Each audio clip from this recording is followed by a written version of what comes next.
In the story of Daniel, the bad guys get the justice they deserve. But in the gospel, he says, hey, bad guys, not only will I take the punishment for you, I'm going to invite you into the kingdom. I'm going to invite you into being a co-heir with Christ. That's the power of the gospel. It's not to make bad people act good. It's to make dead people alive. It's to take us whose sin had no way forward and say, I'll make a way where there's no way. You deserve this, so I'll go there for you so that you have a hope and a future. If you will receive.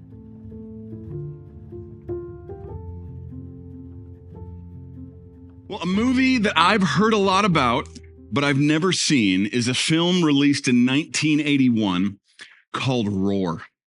Like I said, I've never seen the film, and to be honest, I probably never will, because the whole idea of it makes my skin crawl. It's become known as the most dangerous movie ever made. So here's what happened. In the late 60s, actress Tippi Hedren, she was the main character in the movie The Birds by Alfred Hitchcock. So she and her husband, who's a director, Noel Marshall, they were on safari in Africa. And as they were out on safari, they came across this huge house out on the plains. But this house didn't have any people in it. It was completely inhabited by a pride of lions that had taken over it. And they looked at each other and thought, that's a movie. So they did what anybody would do. Once they got back home to California, they started buying lions, wild lions. And by the time they began shooting this movie idea, they had assembled quite the menagerie. 26 tigers, 9 panthers, 10 cougars, 2 jaguars, 4 leopards, and 2 elephants, just for good measure. Oh, and of course, lions. 71 lions. And so, with over 150 untrained big cats, wild animals, they began production of their movie idea.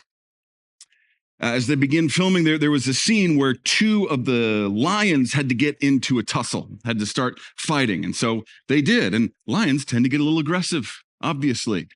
Well, the director thought it was getting a little out of hand, so he decided to step in to try to stop the lions. His hand was bitten. He ended up in the hospital. The wound went gangrenous, and he almost slipped into a coma. That was day 1 of filming. The filming of this thing was crazy. In one scene, the director wanted a leopard to lovingly lick the face of one of the actresses. So they just put honey on her face. The director would often refuse to yell cut, even when the actors were crying out for help because he didn't want to lose the take. There were so many injuries and disasters that what was supposed to be a 3-month shoot took 5 years to finish. And during that time, out of a 140-person cast and crew, over 70 people were seriously injured, including the director of photography, who was scalped by a lion attack and needed 220 sutures in his head. I bet you can guess why that's been on my mind this week. Because here we are in this series called Home Away from Home through the book of Daniel. And as we get to Daniel chapter 6, we're going to be talking about Daniel in the lion's den.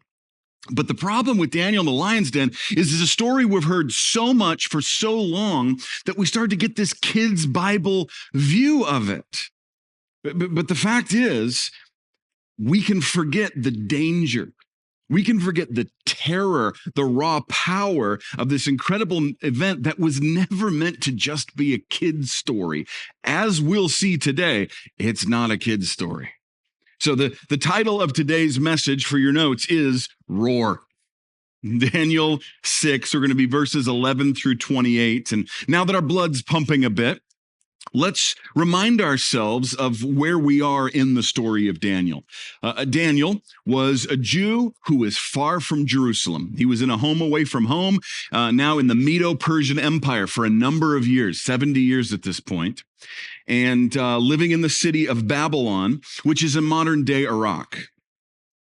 And King Darius had set up 120 satraps, government officials, to help govern the region. And over those 120, he set up 3 as governors. And Daniel, he set as one of these 3.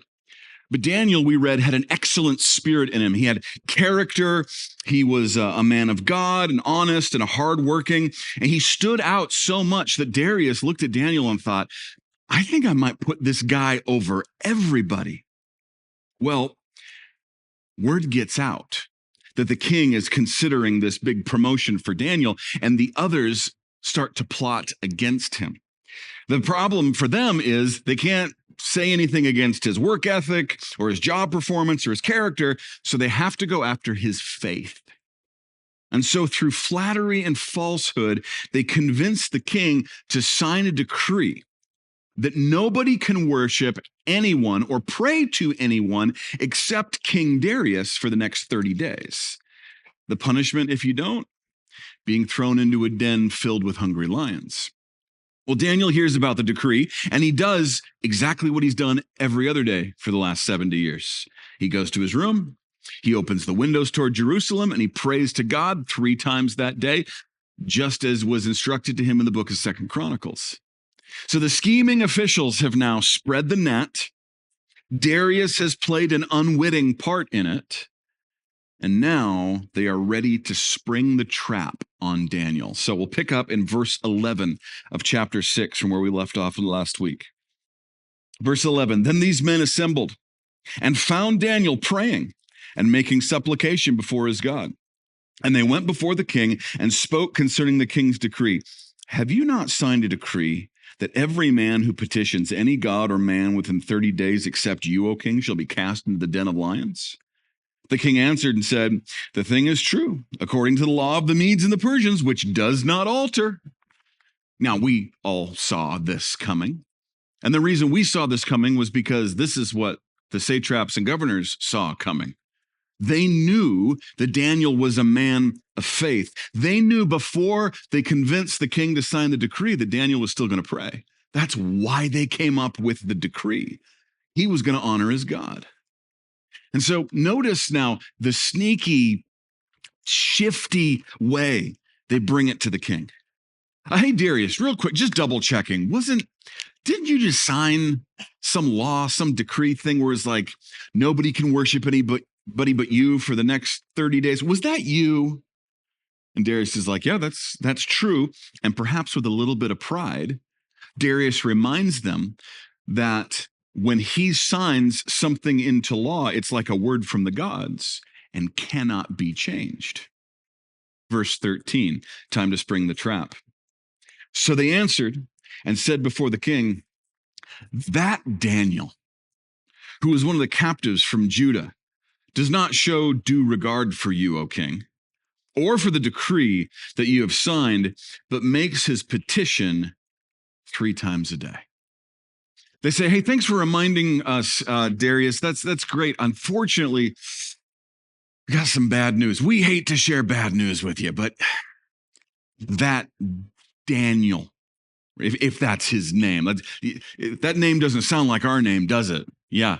That's because it's Jewish. He's not a Mede. He's not a Persian. He's not a Babylonian. No, he's that guy from captivity from Judah. Well, he's still praying to his God, which means apparently he has no respect for the law, and apparently he has no respect for you, King Darius. See what they're doing? They're laying it on thick to make it personal here.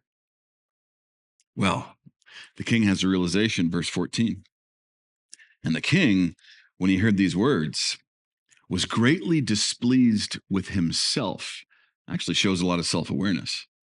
And set his heart on Daniel to deliver him. And he labored till the going down of the sun to deliver him. Then these men approached the king and said to the king, know, O king, that it is the law of the Medes and Persians that no decree or statute which the king established may be changed. We read that it's a blow to Darius when he realized what a foolish thing he's done by signing this decree. And he has enough self-awareness to be disappointed in himself. This guy he respected, Daniel, this guy he was about to promote over the entire province, is now in serious trouble because of what he signed. And so we read that Darius worked all day to try to figure something out. Let me find a loophole. Let me find a way out of this. If only there's some way. But remember, Darius is a king within a larger empire. And so he is bound by the laws of the empire, which state that if he signs a decree, it cannot be changed once enacted. And it seems that there was some language in this decree that said the sentence had to be carried out on the same day, because as the sun starts to set, the schemers return to the king and say, tick-tock, day's almost over, and this can't be changed. You know the law, king. And so the king's hands are tied. And listen, this is a good reminder for us, if a difficult one, that sometimes there are consequences for our actions that are beyond our control. Darius made a choice.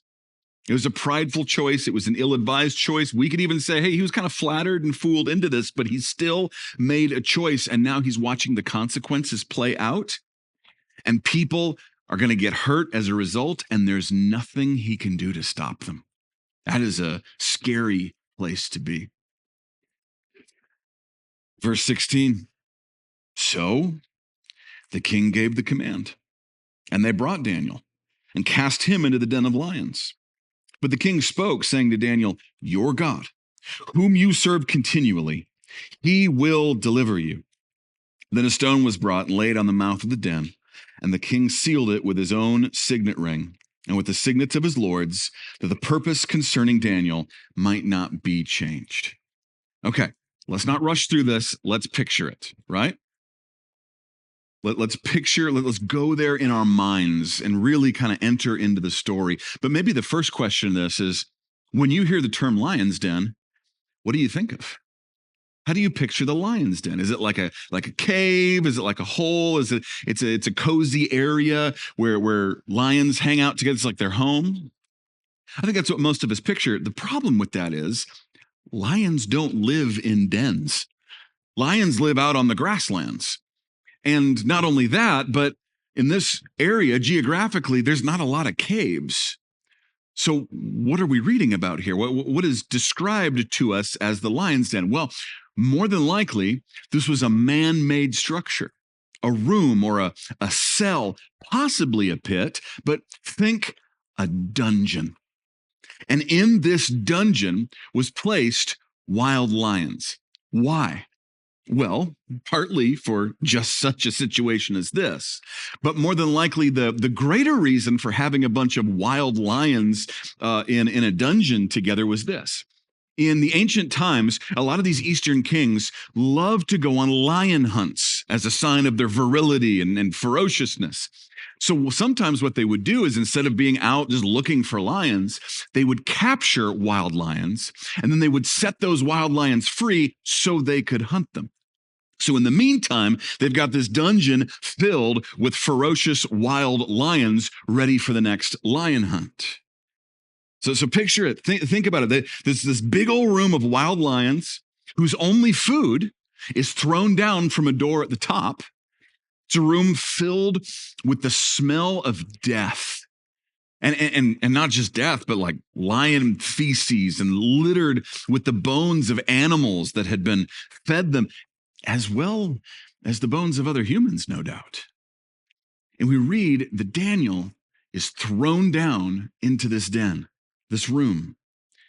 Now, just even that, picture that differently than the kids' Bible, because we remember Daniel was brought into captivity as a teenager to Babylon.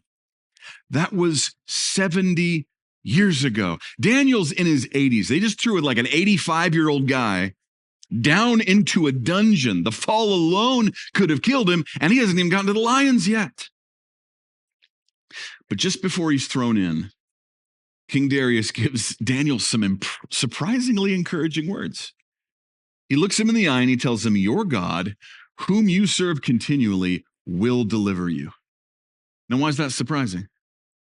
Because Darius is a pagan. He doesn't believe in the God of Daniel. So here's the question. Do you think Darius believes his own words here? I don't know. I don't think Darius truly believed what he was saying, but I think from what we see next that there is this little shred of hope in what he's saying. But I also think he's just like, well, here's this guy that I really like. I might as well send him off to his brutal mutilation and death with some words of encouragement. Be warm and filled, Daniel. So the octogenarian Daniel is tossed down into the dungeon, and the door, which is a large slab of stone, is replaced over the opening. And then they seal it. They would have sealed it with wax, and then the king's signet ring would be put in there, as well as the rings of the other officials, so that nobody could tamper with it or open the door or help Daniel without everyone knowing that the seal had been broken. So the king heads back home after this. But he has a tough night of it. Verse 18. Now, the king went to his palace and spent the night fasting, and no musicians were brought before him. Also, his sleep went from him. Then the king arose very early in the morning and went in haste to the den of lions. And when he came to the den, he cried out with a lamenting voice to Daniel. The king spoke, saying to Daniel, Daniel, servant of the living God, has your God, whom you serve continually, been able to deliver you from the lions? So Darius heads back home. There's nothing else to do. But all the kingly pleasures hold nothing for him. He can't eat. He sends away the court musicians. He tosses and turns all night. He paces, almost certainly partly from guilt, but I think perhaps with just a little bit of hope.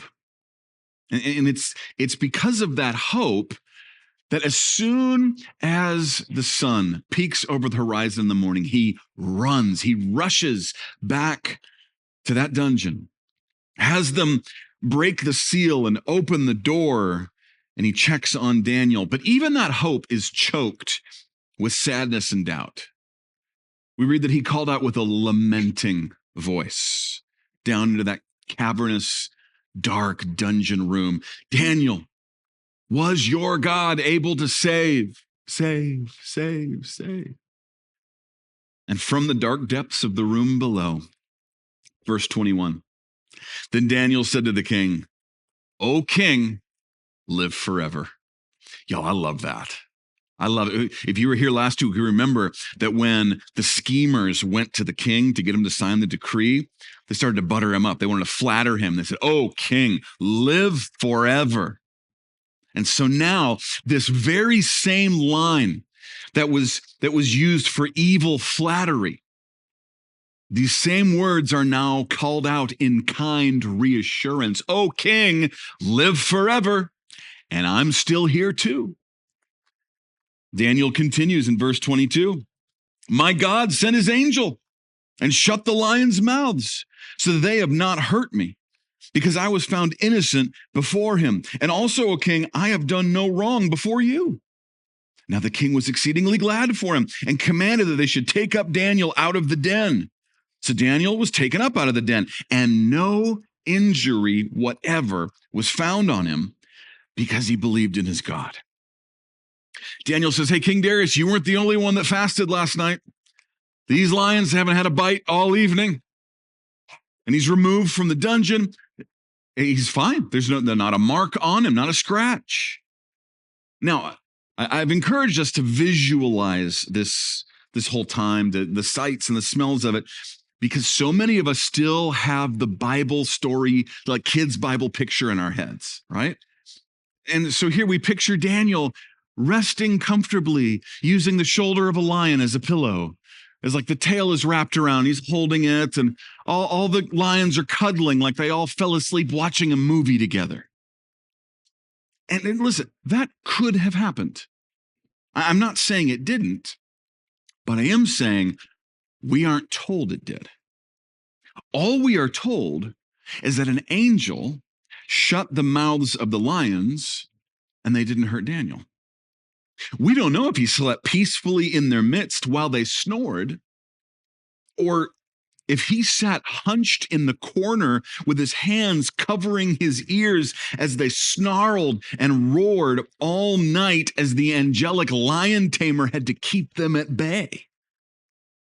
And you may think, well, what does it matter? He made it. Well, that's the thing. The reason I bring this up is because we need to better set our own expectations for this life. Because in this life, as a follower of Jesus, you will face a lion's den moment, that impossible, difficult, dangerous situation, that dark night of the soul. And it may be that in that night, you're able to sleep comfortably among the snoring lions. But it may be that you spend that night awake, terrified, listening to the roars. Listen, whichever way it went down that night, Daniel was surrounded with more safety and peace in that den of lions than Darius was in his royal bedchambers.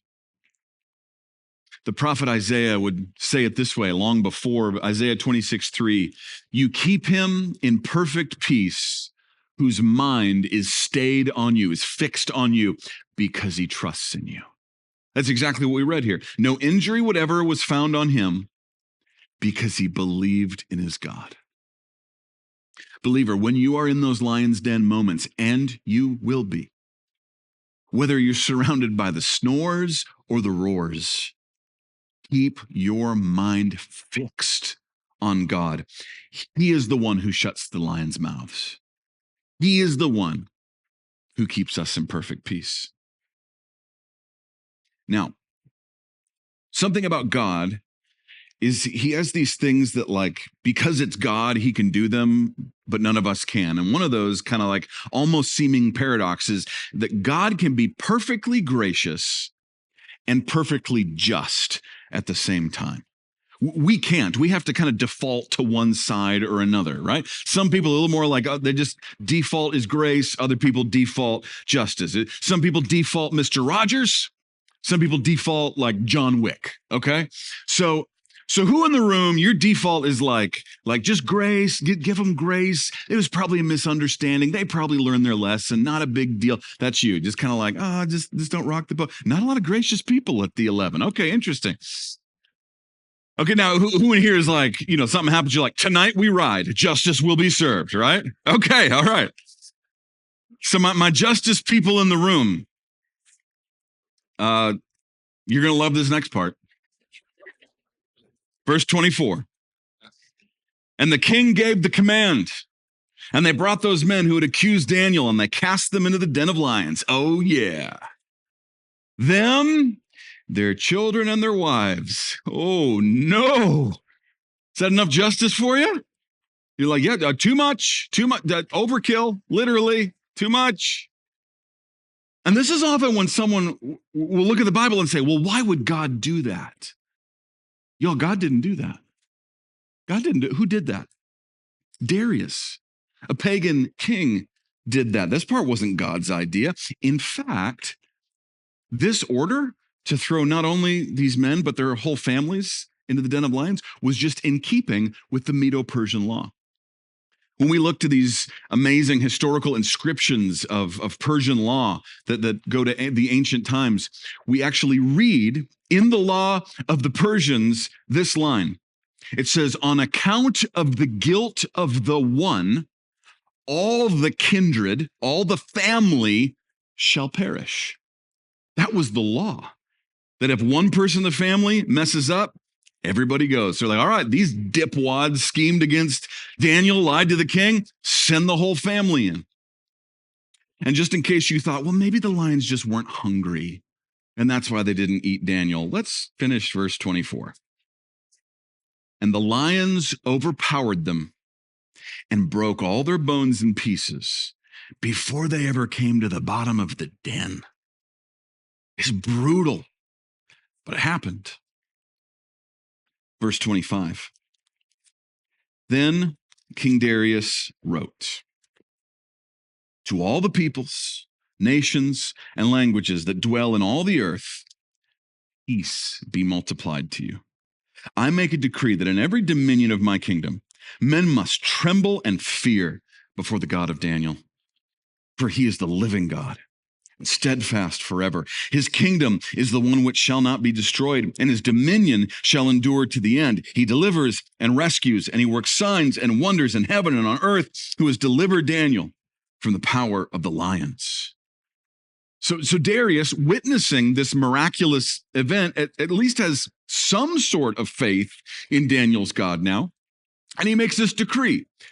Which is okay. Like, you can't legislate worship. I kind of thought he would have learned that the first time around, but what he does say about God is true. And it's beautiful. He's the living God, and he's steadfast forever. This is powerful stuff coming from a pagan king. And if that seems a little familiar to you, maybe you've been around with us since the beginning of the book of Daniel, that should seem familiar because of this really amazing principle we've talked about in the book of Daniel, which is the idea of parallel themes or cyclical stories in the book. We've seen it in a number of ways, but I want you to think about this story specifically. A pagan king makes a foolish and prideful decree that you can only worship one way, and it's not Yahweh. But the men of God stand firm.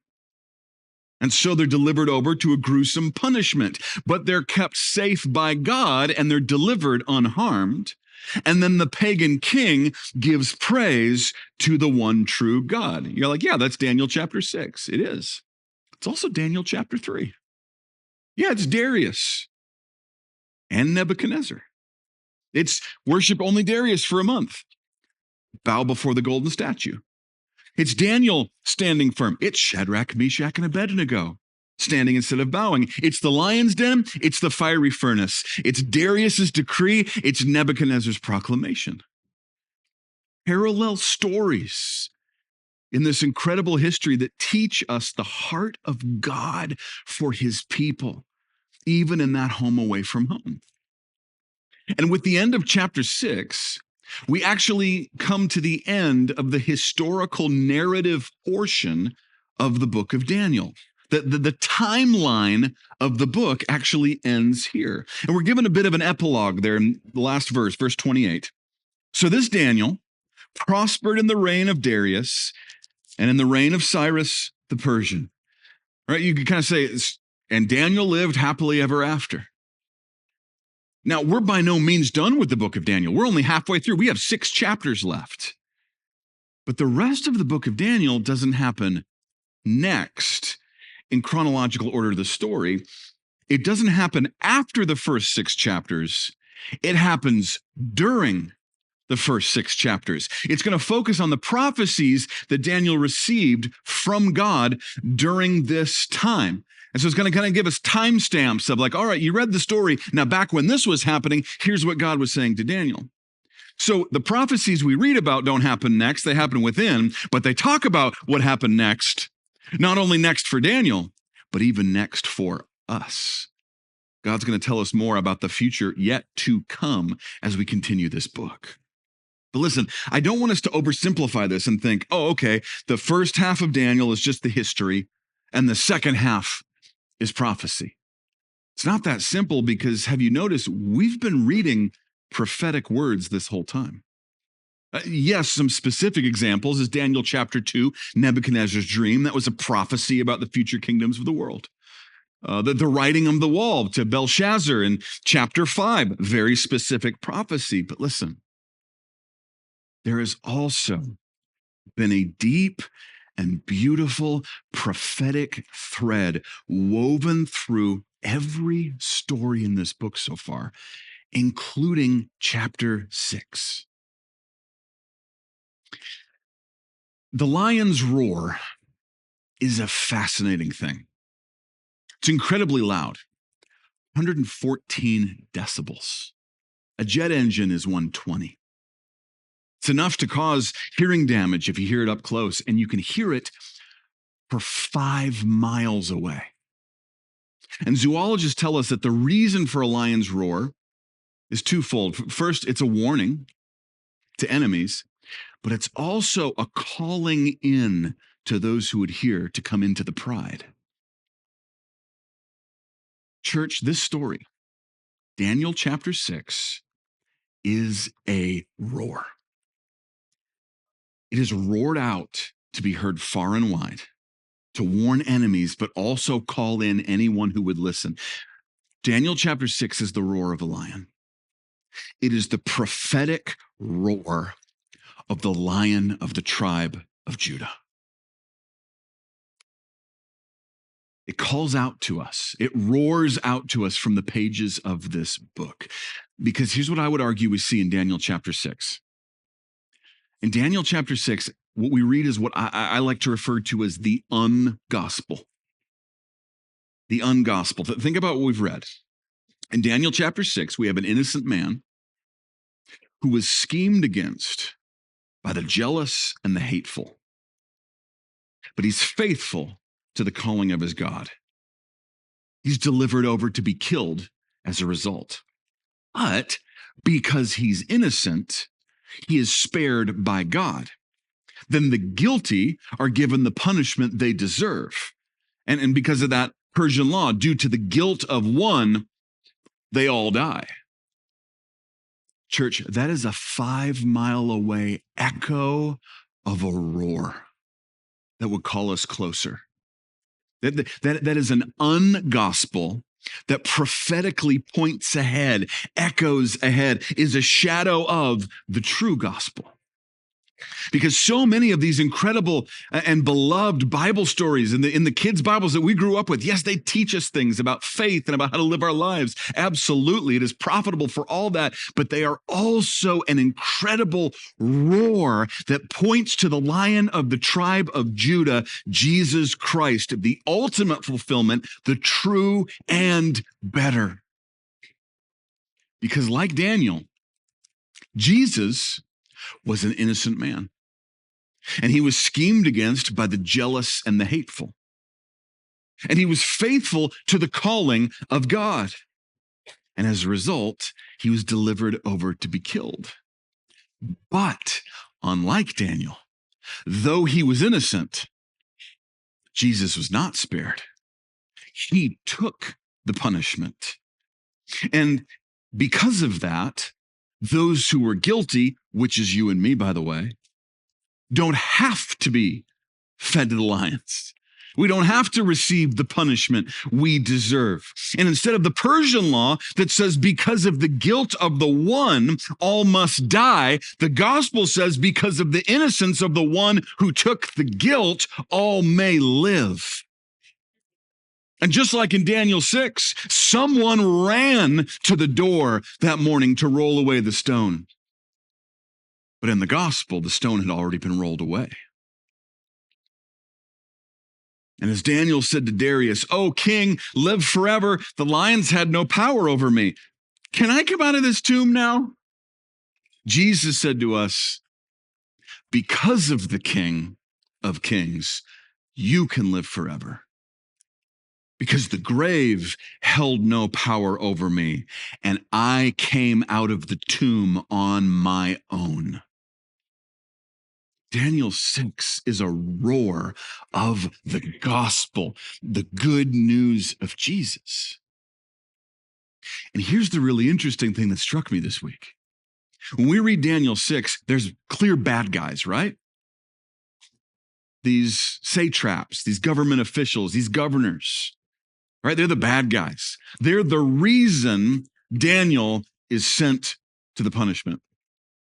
And you could say, oh yeah, in the gospel there's bad guys too, right? There's the religious leaders that kind of conspire with Rome, and that's true. That's the circumstantial bad guys. But what do we know from reading the rest of the Bible? What is the reason that Christ went to the cross? My sin. That makes me the bad guy in the story. Oh, I don't like that one bit. There was a song that was popular when I was a teenager, and there's this line in it that stuck with me this whole time. It said, "My sin yelled crucify louder than the mob that day." My sin put Christ on that cross. My sin is what he was there to pay for. But listen, in the story of Daniel, the bad guys get the justice they deserve. But in the gospel, he says, hey, bad guys, not only will I take the punishment for you, I'm going to invite you into the kingdom. I'm going to invite you into being a co-heir with Christ. That's the power of the gospel. It's not to make bad people act good. It's to make dead people alive. It's to take us whose sin had no way forward and say, I'll make a way where there's no way. You deserve this, so I'll go there for you so that you have a hope and a future. If you will receive. That's the gospel. And that is the roar of the Lion of the tribe of Judah. Hey everybody, Pastor Brian here. Thanks so much for checking out this teaching from the house. Look, if something stood out to you, ministered to you, or maybe you could use some prayer or have some more questions about Jesus, drop us a line. info@thehousechat.com. That's chat with 2 T's. Now, if you want to support the ministry God is doing here at the house, or just get a whole bunch more information on who we are as a church, you can head to thehousechat.com. Have a great week.